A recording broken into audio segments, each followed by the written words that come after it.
talking about perimeters and areas.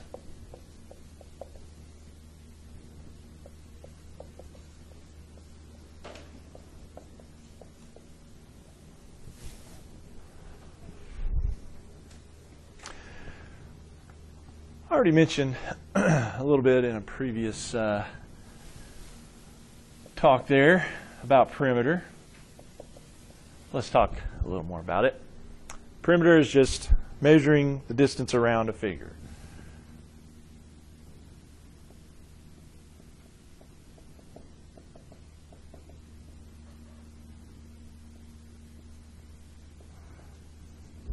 What kind of units? What kind of units can I use for perimeter?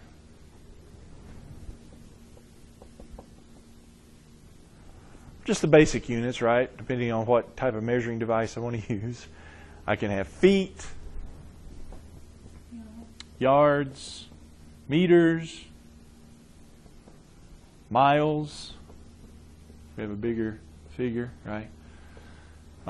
Centimeters, if I have a smaller, inches. Just, whatever suits your fancy, okay? Whatever needs, but yeah, it's just basic units. We call them linear units in, I guess, mathematically speaking. In other words, they're not squared or cubed units. They're just regular old units. Now, there are some formulas for them, but really, if you get down to it, it's just adding up the sides. I mean, if you forget the formula for perimeter, no big deal, because all you have to do is add up all the sides. There are a couple of formulas, though, like for a rectangle. Maybe you're familiar there with it.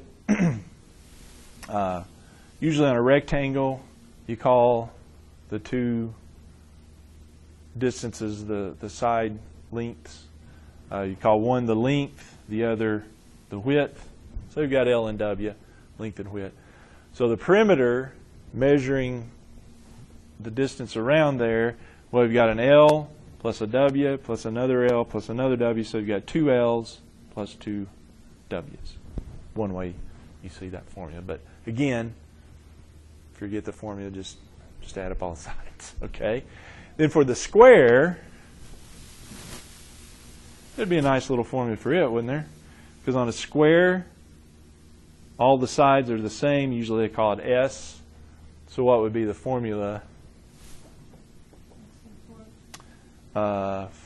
S plus S plus S plus S, which is 4 times S. 4 times S. Yeah, 4 times S. There are others, but if I just have a triangle, on some triangles, 2 sides are the same. On some triangles, all sides are the same. Some triangles, all 3 sides are. But no matter what, if that's A, that's B, that's C, then the perimeter is you just add the sides up, right? Okay. A couple of them may be the same. If you're having isosceles, you can make if it's an equilateral triangle, all the sides are the same, so you have 3S. So, there's formulas for it, but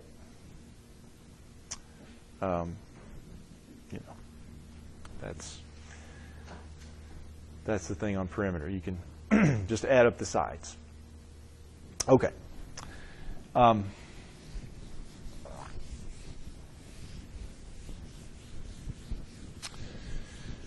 Let's talk about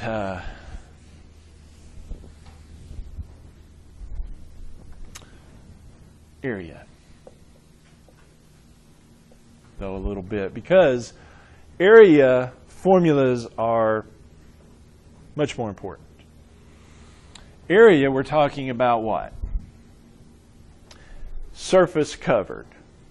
One way to put it.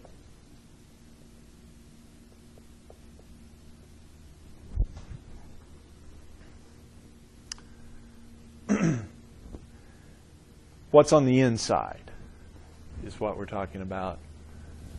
Instead of the outside, we're talking the inside. And what is what is that covering right there? Okay? Well, for that reason, we're covering something. We can't just use an inch, because an inch just measures how long that is. It doesn't cover anything. An inch just measures how long it is. All right? Well, to cover something, you need, units-wise, you need square units.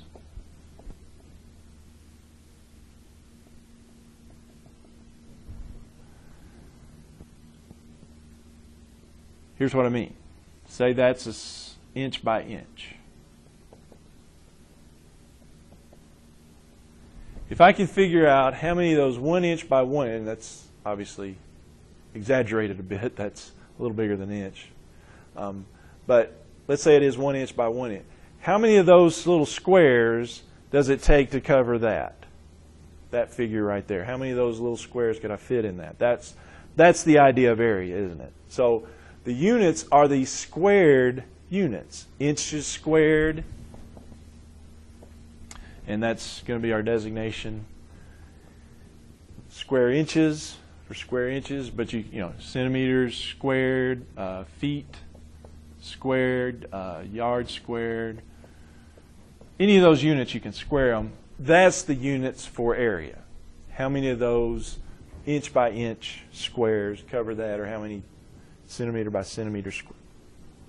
So that's the idea of area. How many of those little square units will it take? All right. Like I said, though, area, it's all about the formulas.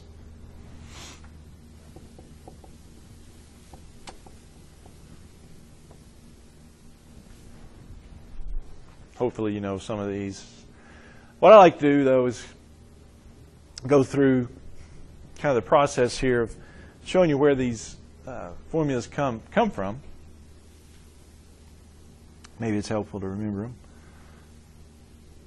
Start with a rectangle.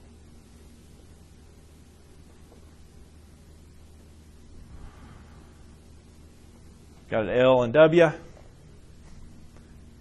Maybe you're familiar with this one. Maybe not. But let me show you. Yeah, on a rectangle, let's just take for instance. Let's take a rectangle that's 3 length, 2 wide. Well, again, we're measuring the inside, so if I grid that off, it's a 2 by 3. Isn't that 1, 2, 3, 4, 5, 6 square units? 6 is 2 times 3. If I've got a 3 by 4,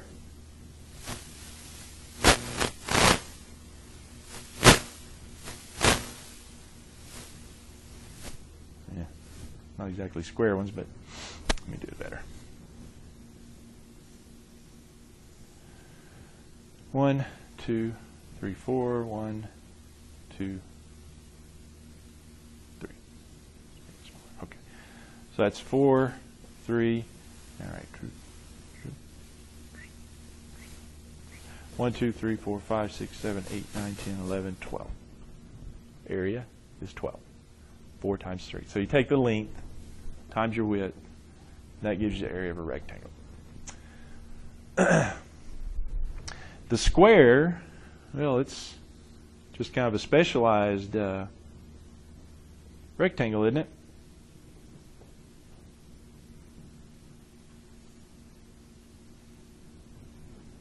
Supposed to be S on all sides there. So if the length is S and the width is S, you've got S times S. Isn't that S squared? S squared. Okay. Really, what I'm going to do here is just kind of get the next one, the next formula I'm going to get. I kind of get the square out of the rectangle, but I'm going to do the next one out of the rectangle too. Let's talk about a parallelogram, area of a parallelogram.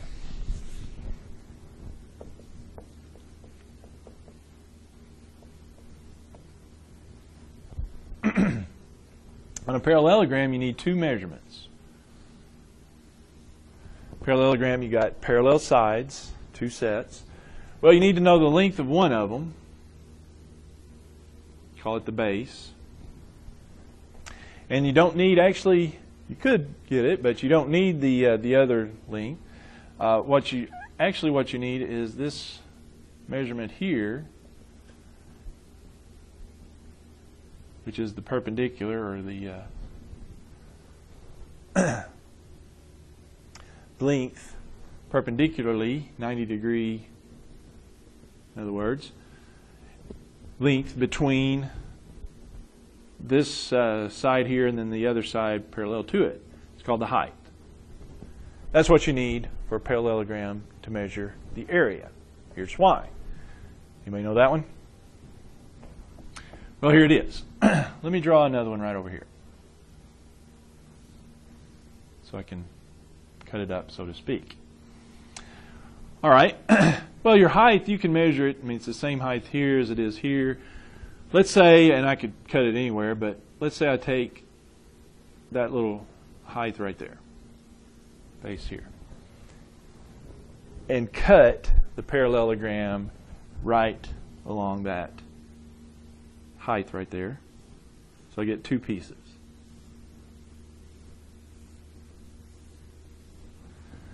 Well, just so happens, if I take this piece and move it right there, fits rather nicely and gives me a rectangle, which its base, height, b times h, isn't it? Yeah. Area of a parallelogram is you take the base times your height, where your height is this distance through the middle, if you will, not the other side length. Okay? That is area of a parallelogram. All right, well, come to find out, if we have that, then we can get the area formula out of that of a triangle. Here's how.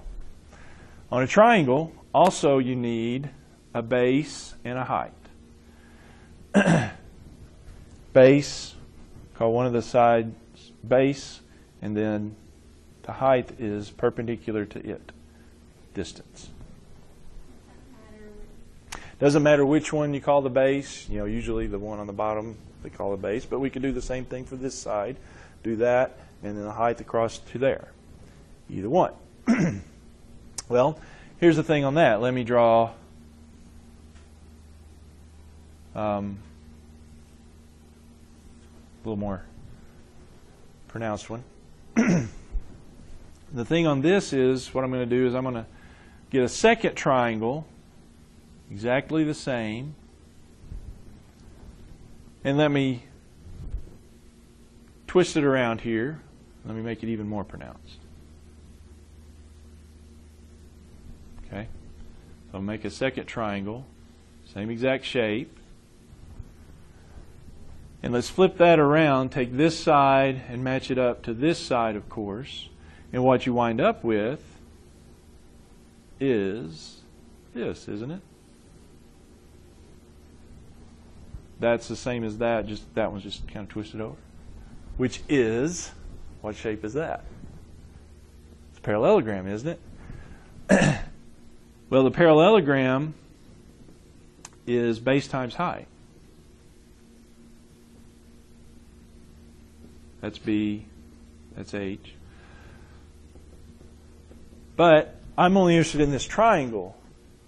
Well, the parallelogram is two of the triangles, isn't it? So what's the area of one of the triangles? It'd be half of that. The area of a triangle is half base times height, which is probably one you've heard before. But why is it half of base time? Well, it's because, if you think about it, a triangle is half of a parallelogram. And a parallelogram is base times height. So a triangle is half times the base times height. So the half is in front of the base versus the half times the base times height. Yeah, it's times. It's all multiplied, yes. Half times base times height.